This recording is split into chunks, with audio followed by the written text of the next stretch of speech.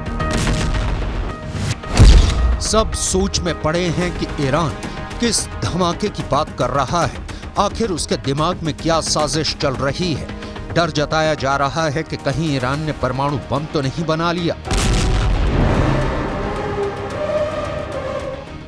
Iran करीब 2 दशक से चोरी छिपे परमाणु बम बना रहा है, मगर ये बात वो मानता नहीं।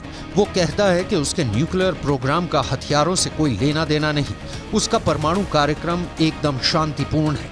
मगर करीब 6 साल पहले इजराइल ने बाकायदा सबूतों के आधार पर ईरान के परमाणु कार्यक्रम का भंडाफोड़ किया था।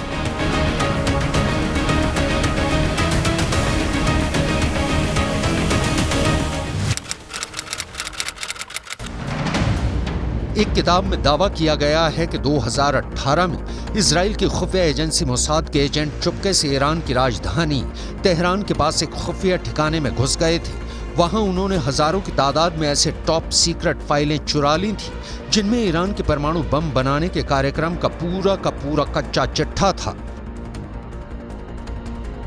इसी साल मई में अमेरिका की न्यूज एजेंसी एसोसिएटेड प्रेस ने एक रिपोर्ट छापी थी जिसमें दावा किया गया था कि ईरान ने अपना एक परमाणु प्लांट जमीन के इतने अंदर बनाया हुआ है कि अमेरिका की मिसाइलें भी उसे भेद नहीं सकती। एसोसिएटेड प्रेस ने अपनी रिपोर्ट में दावा किया था कि ईरान तेहरान से करीब 225 किलोमीटर दूर नतांज न्यूक्लियर प्लांट के पास पहाड़ों में सुरंगें बना रहा है। जमीन में 260 से 328 फीट तक गहरी सुरंगें।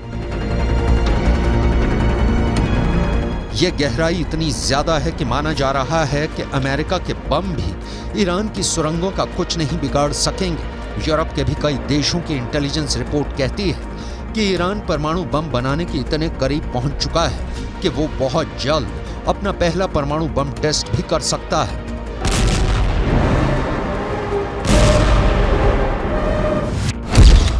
ईरान के परमाणु प्रोग्राम की जांच कर रही है संयुक्त राष्ट्र की न्यूक्लियर एजेंसी IAEA यानी इंटरनेशनल एटॉमिक एनर्जी एजेंसी का तो दावा है कि ईरान परमाणु बम बनाने के लिए इतना यूरेनियम जुटा चुका है कि महज 12 दिन में परमाणु बम बना डालेगा।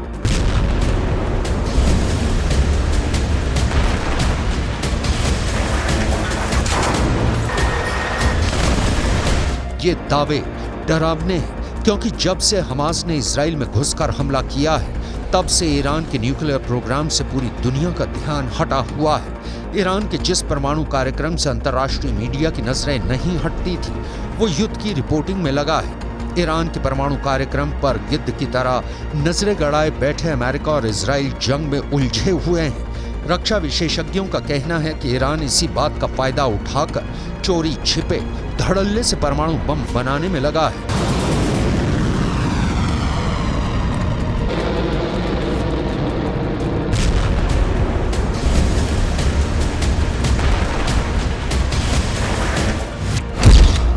सवाल ये है कि क्या 7 अक्टूबर को हमास से इजराइल पर हमला करवाना ईरान की सोची समझी साजिश का हिस्सा था, ताकि वो पश्चिमी देशों का ध्यान हमास में भटकाकर आराम से अपना परमाणु बम बना सके। क्या बीते 2 महीने से ईरान परमाणु युद्ध की प्लानिंग कर रहा है? ईरान ने यूं ही तो धमाके की धमकी नहीं दी होगी, जरूर उसके हथियारों के जखीरे में ब्रह्मास्त्र आ गया है। ईरान की धमकी का मतलब है पत्थर की लकीर। अब वो दोबारा नहीं चेताएगा, बल्कि सीधा अटैक करेगा।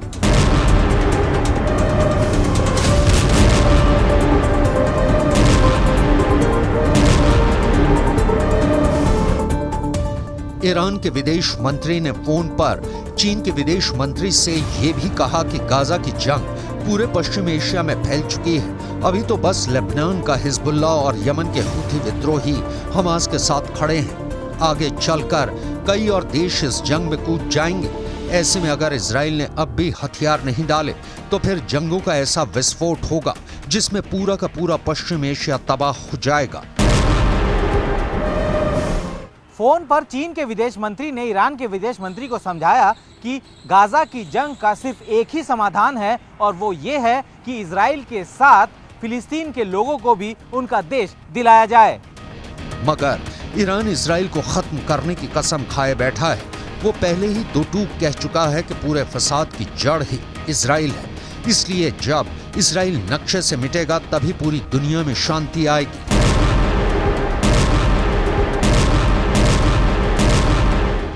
ईरान आर या पार के मूड में नजर आ रहा है। अब तक उसने इजराइल के खात्मे की बस दुआ की है, इजराइल को धमकियां दी हैं और हमास और हिजबुल्ला से उस पर हमले करवाए हैं, मगर कभी इजराइल से जंग के मैदान में सीधे सीधे दो हाथ नहीं की। ऐसे में अब अगर ईरान युद्ध लड़ने उतरता है तो ये उसकी इजराइल से पहली और आखिरी जंग भी साबित हो सकती है। ये ऐसा युद्ध हो सकता है जो ईरान या फिर इजराइल को मिट्टी में मिलाने के बाद ही खत्म होगा, क्योंकि ईरान के जंग में उतरने का मतलब होगा तीसरा विश्व युद्ध, जिसमें एक खेमा होगा अमेरिका और इजराइल का, और उनके खिलाफ खड़ी होगी उनके दुश्मनों की बहुत बड़ी टीम।